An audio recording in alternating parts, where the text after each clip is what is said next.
jërë ngeen jëf yéen suñuy abonné seen chaîne bii di L'Oreille du Monde TV dafa fas yéene waat yeesalaat ab doxalinam lépp ci gën di leen bégal moo tax ñu di leen ñaan ngeen di aimé suñuy vidéo di ko commentaire waaye di ko partager ak seeni soppe ci commentaire yi nag lépp lu ngeen bëgg ñu yokk ko mbaa ñu wàññi mbaa ñu di ko defaraat ci suñu ay contenu ñu ngi leen di ñaan ngeen ñu ko bindal ndax ñun yéen lañu fi nekkal ngir di jaamu seeni soxla. waaw dama bëggoon ñu àndandoo ñu déglu président de la république ci kàddu yu am solo yi nga xam ni wax na ko jëmee ko ci président Macky Sall ci yi nga xam ni moo ngi koy def te moom yëg na ko ci pexe yi nga xam ni moo ngi koy pexe di ko def après ñu àndandoo ñu déglu ki nga xam ni mooy Serigne Saliou Gueye ci arme yi nga xam ni Macky Sall jënd na ko te Macky Sall il faut que ñu lancer mandat d'arrêt ci moom. parce que Macky Sall ñaawteef kese la def ci réew mi dama bëgg sénégalais yéen ngeen yeewu ngeen xam ni ñun ñoo ngi door a am président ñun ñoo ngi door a am président boo xam ni bàyyi na xel askanam ñun ñoo ngi door a am président boo xamante ni bëgg na sénégalais yi te am na yërmande ci ñoom président Ousmane Sonko dégg na lu nekk ndax Sénégal def nañ ko lu nekk ndax sénégalais yi nañ leen ñu am jom ñu taxaw président Bassirou Diomaye Faye ñu jàppale président Ousmane Sonko buñ nangu ñoom ñu gën ñoo goree dama bëgg nag vidéo bi ñu àndandoo ñu déglu président de la république ci li nga xam ne wax na ko ci jubal jubanti ak li nga xam ne wax na ko ci Macky Sall pexe yi nga xam ne mu ngi koy def après ñu déglu Serigne Saliou Gueye ci Macky Sall xaalisu sénégalais yi nga xam ne jël na ko foowee ko ak Macky Sall pexe yi nga xam ne mu ngi koy def ci sénégalais yi ak arme yi nga xam ne jëndoon na ko 45 milliards. ak xeetu arme yi nga xam ne jënd na ko dugal ko ci réew mi ñu koy mate sénégalais yi dama bëgg nag ñu déglu vidéo bi ak xel suñ ko dégloo rek dinañ xam ñun kan moo ñu jiite woon ban xeetu bandi moo ñu jiite woon ban xeetu criminel moo ñu jiite woon ban xeetu miikar moo ñu jiite woon sonal di ñu teg fitna ak di rey sénégalais yi il faut que Macky Sall ñu lancer mandat d'arrêt pour moom il faut que ñu arrêté Macky Sall ndax ñaawteef yi nga xam ne def na ko ci réew mi ak suñu doom yi nga xam ne rey na leen dama bëgg nag ñu àndandoo ñu déglu président de la république suñu paree ñu déglu Serigne Saliou Gueye ci kàddu yu am solo yi nga xam ni yëkkati na ko ñu ngi leen di ñaan nag ngeen partagé vidéo bi te ngeen aimé ko bu baax a baax a baax a baax di ñaan képp ku abonné wul woon ñu ngi lay ñaan nga abonné jërë ngeen jëf. Sur la renégociation des contrats Maïmouna am na lu xew récemment presse bi wax na ci benn cas de contrat yoo xam ne ñu ngi ko signé le 26 mars 2024 pour renouveler une convention qui doit expirer le 23 février 2025 yow yaa ngi dem boo ne xamoo kuy ñëw sax ñu mën a wax mais kiy ñëw xam nga ko ndax wooteel nañu ko fal nañ ko xam nañ Bassirou Diomaye Faye le 24 mars 2 jours après nga signé une convention boo xam ne amul benn urgence parce que expiré wul sax en 2024 mu ngi expiré en 2025 mais boo ko defoon sax sàmmonteeg intérêt réew mi ñu mën a wax mais cette convention là dañu ne d'abord dañ ko renouveler 25 ans ce qui est interdit par le code minier de l'UEMOA et par le code minier de 2016 bu ñu interné mais bu nekkoon dañ ko ne sax convention bu ñu signé en 2024 c'est régi par le code de 2016 ñu mën a wax mais non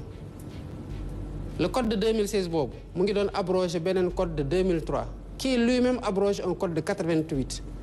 ñu tëb code 2016 bu nekk en vigueur tëb code 2003 bu code 2016 bi abrogé dem na la convention bu ñu signé le 26 mars 2024 dafa war a régir la nouvelle convention pour 25 ans waaye nag ce sera le code de 88 moo koy régir renouveler les exonérations fiscales et douanières qui étaient déjà exorbitantes pour 10 ans mais loolu man su ma ñëwee fekk ko alhamdulilah rabbil alamin sax pour ce cas d'espèce bi ma koy gis c'était pas encore entré en vigueur mais qu'est-ce que je fais est-ce que damay ne signé na ko ba pare je suis devant les faits accomplis naa bàyyi pour les 25 prochaines années le code de 88 qui n'existe plus depuis 2003 le code de 2003 n'existe même plus le code de 88 de régir cette convention pour les 25 prochaines années accompagne-nous pour l'agenda national de transformation 25 ans quand même.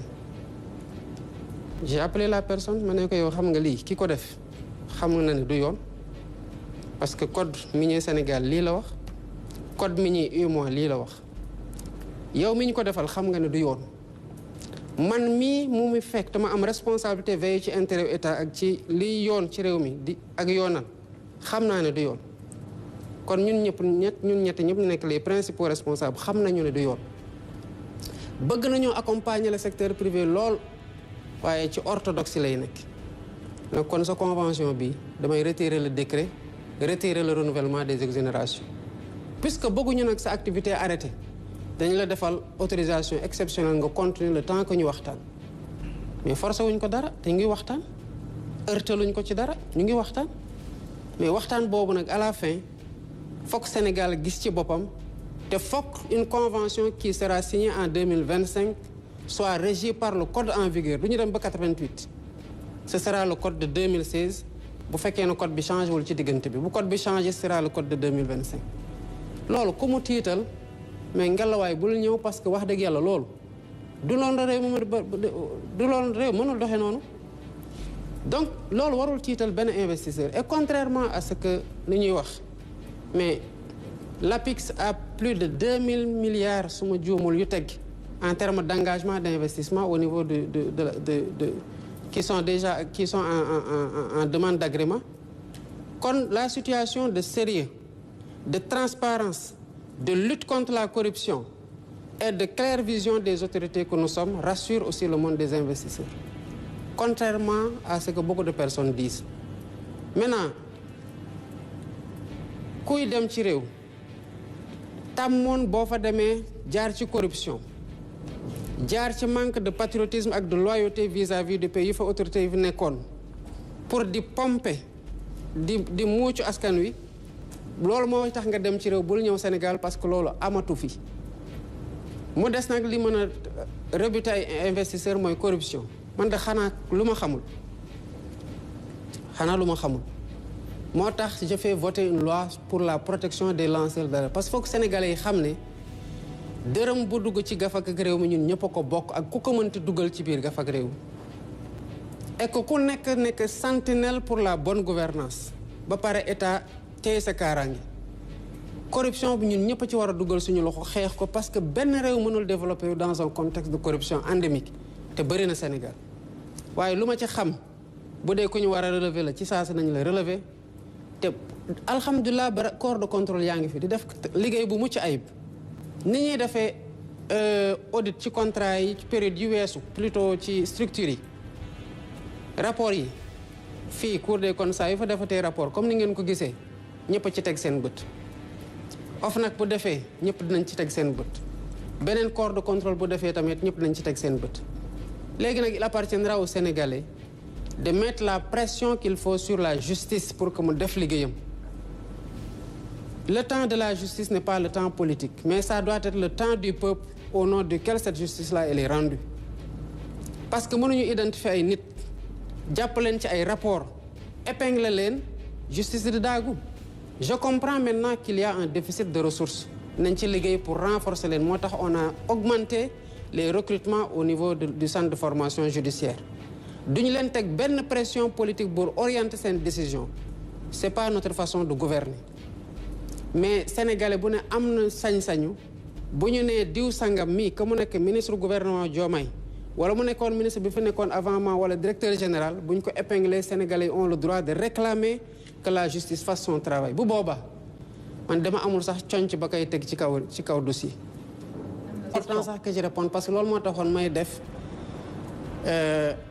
l'observation sur nu mu poser question bi parce que justement heureusement que mu relancé parce que bu relancé wul woon nit ñi seetaan mën nañ jàpp ne que ni mbir yi di demee nii ñu ngi dem songi ji Macky Sall parce que loolu la wax naka la mbir yi di demee mbir yi demeewul nen ni ñuy demee ci pour yow di ko demee pour beneen ministre wala beneen DG noonu lañ koy demee pour man di ko demee pour keneen ki fi nekkoon ak ñiy waaj ñëw bu dee yoon a ngi def liggéeyam ci réew mi man xooluma ku fi defoon ku fi deful nu mu ma jegee nu mu ma jegewul man ni ma koy rappeler tout le temps man rek a waat ci biir Sénégal yëpp ne damay respecter yoon te pourtant dañuy wax nul n'est censé ignorer la loi ñëpp war a xam yoon tënku ci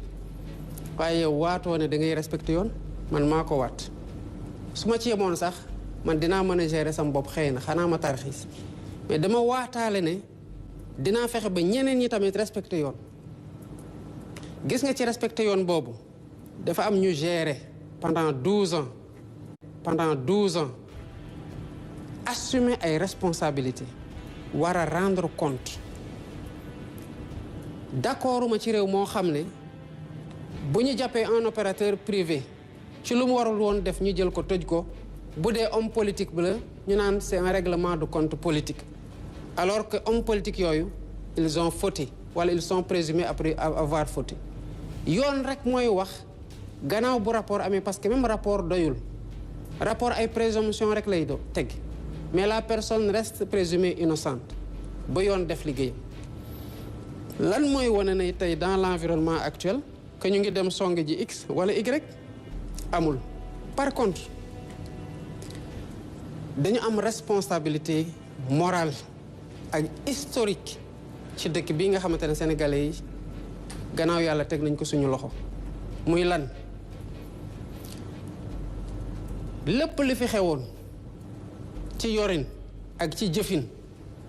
bu amee lu lëndëm dañ ciy teg torche ba mu leer sénégalais yi xam lan la d'abord liñ ciy doxalee yoon doxal lu mu war a doxal loolu protéger ma ci sama bopp lenn rek ay protéger nit ci réew mu sérieux mooy jub di jubal mais ku dëng nit mënu la protéger parce que tôt ou tard bu poussé dina la rattraper ku jubalul tamit tôt ou tard nañ xam ne sa ndëngate fan la nekk te dañ ko na la teguwaat s'il y a des choses yoo xamante ne ça a été fait et ça a été fait am na lu am c'est pas le lieu de dire que lii am na lii am na lii am na mais même ma xam na am na doyul je vais dire faites les enquêtes si à la fin des enquêtes ñu ne y a pas matière à poursuivre nu ma bëgg ñu poursuivre tamit damay ne oh bëggoon naa ñu poursuivre mais pourquoi on voudrait poursuivre quand la loi ne permet ou les faits ne permettent pas de poursuivre on ne poursuit pas c'est aussi simple que ça c'est pas man maay bëgg ñu poursuivre nit pour ñu poursuivre ko du man maay bañ tamit ñu poursuivre nit pour ñu bañ ko poursuivre loolu amul kenn kuñ ciy singali du ancien président Macky Sall pour qui on a beaucoup de respect malgré tout ce qui s'est passé mais on s'est fait des accolades le cœur vide me concernant ma jox ko avion bi mu dem Umra ma ne ko boo demee ñaanal mu ngi ci leneen réew maa ngi dox donte nag xam naa ne am na muy def ci suuf mais toppewu ma ko je sais qu'il fait des choses je vois mais toppewu ma ko mais bu ko dara toppee ëllëg nag loolu du man digganteem la ak yoon la mais je ne me fais pas de fixette sur lui man li ma soxal mooy la mission bi ma Sénégalais yi jox yàkkamti ma ci lool te ma xam nu mu toll weesu lool ci jafe-jafe ak ay défis à relever ak espoir yi ñu nekk samay wagg loolu laa gérer pas X pas Y. nguur ñi nga jiite da nga leen wax dëgg comme que ñun on s'est inscrit dans une logique de rupture avec tout ce qui s'est passé ici nga xam ne c'était des manipulations c'était des falsifications c'était des mensonges aujourd'hui on est dans un régime boo xam ne qui prône la transparence le jub le jubal et le jubanti donc bu fekkee ne da ngay prôner loolu je crois que boo ñëwee fekk dëkk bi ci benn situation da ngay wax ne Sénégalais yi lii laa fekk mais n'empêche que ñun li ñu war a liggéey ñoom ñu ngi koy liggéey Macky Sall bi mu ñëwee au pouvoir Macky Sall il lui a fallu mu toog 2 ans door a commencer ci wax ay waxu projet 2012 2013 Macky amul benn plan de développement boo xam ne war na mën a teg Sénégal sur les rails du développement plan bi mu njëkkoon teg en 2013 7 mois après ñu génn plan boobu ba pare indiwaat PSE ce qui veut dire que Macky Sall se cherchait donc entre 2012 ak il y a eu le yoonu yokkute am na beneen plan ci diggante bi enfin il y a eu le PSE ñu mettre ko en orbite en 2014 ñi bi ñëwee seen projet en un an ils ont mis l'agenda de transformation du Sénégal 2050 ci at mu njëkk mi wax nuñ ko sérieux pour dire que déjà xam nañ fi ñu jëm te ñu ngi commencé mettre en action li nga xamante ne projet bi nga xam ne moo tax Sénégalais yi fal leen léegi nag nit ñi seen coow dafa bëri loolu danañ ko wax Sénégal lii bon ñi nga xam ne ñoo fi nekkoon tey ils se permettent même di weddi alors que ñoom xam nañ ne li nga xam ne moom la Cour des comptes wax ñoom xam nañ ne bu baax dëgg la. parce que Cour des comptes dafa am ay institutions bancaires yoo xam dafa leen cité. institution bancaire dafa nga ne Cour des comptes am na sañ-sañ cité leen ci yenn yi alors que ñoom taxawuñ ci. nga defee ñoom bu subaa kon du ñu taxaw porter plainte waa Cour des comptes wala ñoom ñu yóbbu leen ci yoon déedéet. donc bu ñu amee sañ-sañ ba taxaw ba ne banque tel lii wax leen ñoom lëkkaloo yi yemoon état bi c'est parce que boobu dañ ko def donc loolu dox loo xam ne ñoom moom la ñuy weddi. Cour des comptes boobu ils sont c'est-à-dire ils transcendent les régimes. ànduñu ak Massamba ànduñu ay Demba c'est des fonctionnaires de l'État seen yoon newul ci li nga xam moom la nit ñi di politique. donc suñu génnee ay audit wax ne lii mooy situation dëkk bi na ci nit ñi ànd ak loolu. maintenant moi ce qui me fait mal c'est que celui qui nous a mis dans cet état muy Macky Sall nga xamante ne tey problème bu Sénégal yi am moom la parce que toute cette situation c'est lui il se permet d'aller quelque part. waaw foofu bëgg naa nga def ci taxaw seet di tenir ay discours. la sortie de Macky Sall qui fait débat ñu bëri jàpp ni waxtu wi waroon na fekk mu tal leneen lu dul c'est une provocation di mobiliser Afrique di wax ci wàllu bor yi di wax ci wàllu xëy na naka la ñuy fexee am ay ëllëg yi gën noo gisee cette sortie de Macky Sall. man j'ai dit d'abord Macky Sall dafa yàpp Sénégal yi benn il nous a mis dans cette situation d'endettement endetté réew mi bu muy bëgg a dee et il a menti encore sur la dette. Il se permet d'aller quelque part pour plaider même sur allègement de la dette. Il parle maintenant de partenariat Sénégal alors que c'est lui qui dit dette yi bari yi moom moo ko fi indi. lii lépp ñi nga xam ne aujourd'hui presque 99% par rapport au du PIB. lépp nekk ay bor. 18 000 milliards de ci ay bor moom moo fi indi alors que bi muy ñëw au pouvoir quasiment on en était à 35%. moom mu indi ko presque ba 100%. kooku defe nga ne waroon na am pudeur taxaw di wax lu jëm sax ci dettu Sénégal alors que cette situation d'endettement là moom moo ñu dugal tey ne ñuy wax et puis Macky Sall il parle au nom de qui l'a mandaté pour parler au nom de qui moo tax ma ne tey bu ñu installé woon cour de justice bi ba lancer une mise en accusation daal dem Macky Sall mandat d'arrêt nañ ko dem jëli war na tal leneen lu lii et je crois que autorité loolu dina mën a nekk sëñ non si foofu bëgg naa nga def ci taxaw seetlu parce que ñu ngi posé wu ñu ngi interrogé wu si possibilité boobu war na mën a nekk Macky Sall soit poursuivi. Rien n'est impossible. Déjà entrée judiciaire bi ñu ngi waaj a ratifier. incha allah diggante Maroc ak Sénégal. xam nga loolu déjà c'est un premier pas. waaw mais rien n'est impossible parce que on nous parle de trahison mais Macky il a fait plus que trahir cette nation parce que trahir un peuple mënul ñàkk kay nga taxaw yore sa dëkk ba pare di fen sa biir dëkk. dama nit ñi baal ci kàddu gi mais c'est ce qu'il a fait parce que tu ne peux pas prendre le Sénégal ci yenn niveau yi ak li nga xamante ne moom moo fi am ci ay bor. nga ñëw dolli ci ay yeneen bor yoo xamante te surtout que bu doon sax ay bor yoo xamante ni ça s'est fait dans la transparence du am problème yaa Moussa. bu doon tey dañ ne lii Sénégal leb na ko mais dans un cadre transparent mu jaar ci ay circuit budgétaire yoo xamante ni transparent duñ ci am problème su boobaa dañ ne leb na. même si c'est pas un projet structurant mais au moins leer na mais li ci bon mooy ay bor yoo xam ne ni kenn xamul foo ko lebee hors circuit waaw hors circuit di def ay dépenses yoo xam ne hors circuit di jël xaalis des fois ñu ne décaissé nañ xaalis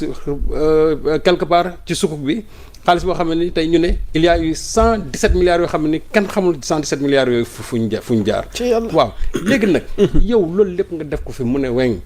loolu c'est déjà trahir ton pays parce que trahir pays mënul weesu ñu dénk la koom-koomu réew mi nga jël koom-koomu réew mi jaarale ko foo xamante ni waroo ko fa woon jaarale trahison mënul weesu loolu donc tey il y a autant d'éléments à charge yoo xam ne ni war nañ mën a lancer une mise en accusation Macky Sall daal di lancer benn mandat d'arrêt ne nañ ko dem jëli te dinañ ko jëli gis nga fii personne n'est au-dessus des lois te loolu mooy ñi fi nekkoon dëmb ñi fi nekk tey ak ñi fi nekk suba fii kenn nekku fi au-dessus des lois amul benn loi buy protéger ad vitam aeternam un président de la République barki dem Sarkozy en France takkal nañ ko bracelet électronique le président Aziz bu Mauritanie la cour le parquet général requiert 20 ans de réclusion parce que moom aussi il a comment dire trahi sa nation loolu Macky Sall daf ci war a mën a rëcc avec tout ce qu'il a fait dans ce pays te nit ñi gis ko mu ne weng jafe-jafe bu Sénégal am tey Macky Sall moo ko teg les Sénégalais yi mu rey de 2021 jusqu'à 2024 loolu rek jar na loolu rek ci di jar na parce que kooku crime contre l'humanité la loolu amul benn loi boo xam ne war na ko mën protéger moo tax gis nga nit ñi nañ def nang li ñuy wax naan Macky Sall mënuñu ko ñàkk bañ jëlee c'est impossible. parce que lii fi xew fii ci réew mi yëpp ñi ñu fiy tudd ñëpp. seen parrain Macky Sall la amul lu xew ci réew mi te Macky Sall yëngu ko lépp lu ñu fi def. c'est avec la bénédiction en tout cas de Macky Sall. donc kooku nga xam ne mooy ndey mbi léegi. mënuñu ko mën a jàpp ñàkk mettre en accusation lancer mandat d'arrêt xëcc ko juger ko fii loolu mënul ñàkk Macky Sall mérite qu'on le juge te dinañ ko juger nag parce que loolu c'est un impératif loolu c'est une exigence nationale lépp loo xam ne tey def nañ ko te Macky Sall juger wuñ ko nañ jàpp ne defuñu dara te su boobaa ñi fi nekk ñoom ñooy trahir la nation donc le premier acte je crois fort bu ñuy mettre en place mooy Macky Sall moom par tous les moyens nañ ko jëli léegi nag il a le temps de déambuler taxaw di wax di provoquer nit ñi di wax ay partenariat gagnant bon loolu c'est-à-dire il veut se redonner se rehausser son image mais xam na ne ñun chez nous ça ne passe pas. dama la dogal sax waaye Aminata Touré. oui. va dans le même sens de vos propos en disant que la communication actuelle de Macky Sall est une véritable provocation. Mais c'est une provocation. À la mémoire des 80 jeunes Sénégalais morts sous son régime. Merci, Aminata. Sans compter les scandales financiers que les Sénégalais découvrent quotidiennement. La voix de l'Afrique ne saurait être portée par Macky Sall qui doit rendre compte. Mais Aminata wax na dëgg c'est une provocation mënoo fay def li nga def ci dëkk mu ne wéng ba pare ba nga taxaw fay ne je plaide pour l'Afrique di wax ay trompe ak ay et cetera di kii il trompe moom ci wàllu boppam. mais ndax dafa am ñu koy protéger ba mu mën a am sañ-sañ bi. sañ-sañ quelque part aussi certainement ci à l'international aussi. certainement qu'il a lobby wala lien. non parce que certainement qu'il a des soutiens internationaux. xam nga ne ñoom Diomaye actuellement nii avec leur esprit de souverainisme. am na pays yu bari yoo xamante ne arrangé wuñu leen. am ñoo xam ne bu ñu sañoon tey un bénéfice comme Macky Sall nga xam ne loolu ko wax mu def ko ñoom moom lañ fi indi. à commencer par la France. xam nga français tey buñ ko waxuñu ko un bénéfice comme Macky Sall moo leen gënal ñoom Diomaye ak Sonko. seen xol neexul waaw mu noonu donc ak d'autres pays parce que aussi les états ñoom c'est toujours comme ça ñoom ki nekk seen i waaw rek. ñoom kooku lañ soxla te Macky Sall de tout temps il a été ici au service des occidentaux. tout à fait. mais ñi nga xamante ne ñoo fi nekk ils ont acté cette rupture que désormais on sera sous la coupe d'aucune autre nation léegi ku ci nekk na nga respecter sa morom gagnant souverainisme en place. tout à fait. donc Macky Sall ci boppam il est très mal placé aujourd'hui pour di jël kàddu di wax en tout cas au nom de je ne sais pas de l'Afrique di wax ay allègement de la dette alors que moom ci boppam c'est le champion de la dette dans ce pays-là fu ñu egg tey ci dette moom moo ñu ci yóbbu et puis dette boo xam ne ni waxu ci dëgg parce que bu doon sax loo xam ne lu transparent ce serait moindre naa ne au moins ba mu koy def Sénégalais xam nañ ko ñu ngi koy gis mais loo xam ne yow da nga ko jaarale ci suuf wax ne lii moo fi am 13 milliards de dette alors qu'en réalité nous en sommes presque à 20 000 milliards de dette xam nga loolu ce n'est pas du tout sérieux donc ku mel noonu yaa Moussa il n'a pas voix au chapitre dafa war a noppi moom il n'a qu'à recruter un grand cabinet d'avocats tam xam ne tôt ou tard moom on va lancer sa mise en accusation te xam na ne dinañ lancer mandat d'arrêt te danañ ko jëli kooku moom ça c'est sûr. ok waaw nee na ko yow sëñ bi tu as des comptes à rendre nag les 45 milliards d'armes te loolu dinañ ci dellusiwaat les 45 milliards yooyu mais moom mi ko signé je crois c'était le 31 décembre 2021. mais nañu wax armes yooyu anañu. mat na laaj de. armes yooyu yaa Moussa jusqu'à aujourd'hui nañu wax ndax armes yi ñëw na wala ñëwut matériel bañ ca defoon nañu wax ndax ñëw na wala ñëwut ndax livré nañ ko on l'a pas livré ñu jaarale ko secret défense surfacturé ko. 45 milliards. waaw que quand ba pare surfacturé ko 18 milliards de surfacturation ba am benn réseau de journalistes investigateurs boo xam ñoom ñoo génnee cette surfacturation là. à l'époque Moussa Bocar Thiam mi taxaw fii di rëy làmmiñ qui se prend pour l'avocat du diable de Farba Ngom ba moom à l'époque il avait même menacé les journalistes yi ne képp ku ci wax ku ci bind ci contrat bi nañ la jàpp eggoon na foofu ak journalistes yi man à l'époque ba mu ci waxee dama xëy ma bind ci waaw yeneen journalistes yi ñi nga xam amoon nañ fit ba ñu xëyee dañ ciy bind ba pare dénoncer ko avec des preuves à l'appui xaalis boobu mes armes yi mes li ma ci wóor nag tama xam ko ne moom ñëw na mu jaar beneen circuit mooy moom fusil yi moom les comment dirais-je les pistolets automatiques là ak fusil de chasse yi ak munitions yi moom munitions yi moom plus de 40 000 tonnes de munitions loolu moom ñëw na te loolu nag mooy munitions ya nga xamante ne moom la présidence déchargé woon aéroport kooku c'était le 22 septembre 2002 loolu moom ñëw na nuitamment. loola 22 septembre 2022. 2022 loolu on a déchargé. Des armes et des munitions presque de 40 000 tonnes déchargé nañ ko fii ci réew mi fii nuitamment. parce que sëñ Sall ay jamono armes yi bëri na lu doon circuler ci réew mi. moom la wax c'est que armes yooyu nag armes yooyu. waaw demul ci armée bi parce que guddi lañ ko déchargé. fañ ña ko oto yi sept camions yi ya ko déchargé woon xam nañ leen. fañ ko yóbboon xam nañ leen te commande bi dañuy waxoon commande président commande palais la. Le palais n'est pas habilité à commander des armes mais ci këyit yi. ci këyit yi loolu moo si nekk. et la coïncidence c'est que. li nekkoon ci facture yi nga xamante ne moom la Abdou Karim Sall signé woon ci armes yooyu ak ci munitions yooyu c'est la même usine moo ko defar. la même usine mooy mën na la moo defar armes yooyu ak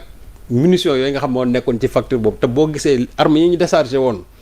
au nom de la présidence de la République c'est-à-dire c'est les mêmes munitions c'est les mêmes armes. donc pour man jàpp naa ne. la ñu bindoon foofu ci ñoom Abdou Karim Sall ne dañ koy commander une partie c'était destiné tout simplement au palais de la République. la ca des nag lu ñuy wax naan équipement yeeg ay gilet pare-balles ak yooyu moom xam naa ne mooy xaalis bu ñu jël ñu lekk ko. mais armes yi moom. ñëw na te je sais que ne armes yi nga xam ne moom la waa présidence réceptionné armes yooyu nag moo doon circuler fii nervi yi di mater la résistance. te moom loxoom setu ci. mais du ci set parce que c'était lui le patron de moom moo ko signé. environnement moo jiite. alors que même quand on parle du secret défense. Le décret de 2020 ne cite pas l'environnement comme étant une structure de secret défense. Tout à fait. On parle de la police, des forces armées, les FDS, et aussi de la brigade de sapeurs-pompiers. Ñoo war a bénéficier de ce qu'on appelle le secret défense. Donc ñoom il n'était pas habilité su fekkante ne armes yooyu ñoom dañ ko soxla woon. C'est la police non c'est la police ou bien ce sont les forces armées ñoom ñoo ko waroon commander au nom bien sûr du ministère de l'environnement. Même le journal du Témoin par la suite il est allé sur le terrain demander en 2023 aux agents des eaux des eaux et forêts ñoom ñu ne gis ñu damitu matériel boo xamante ni ñëw na boobu léegi. alors que c'était fait depuis fin décembre 2021 ba 2023 gis ñu dara mais li wóorte woon mooy li ma wax léegi. armes yi yee ñëw ak munitions yi ñëw.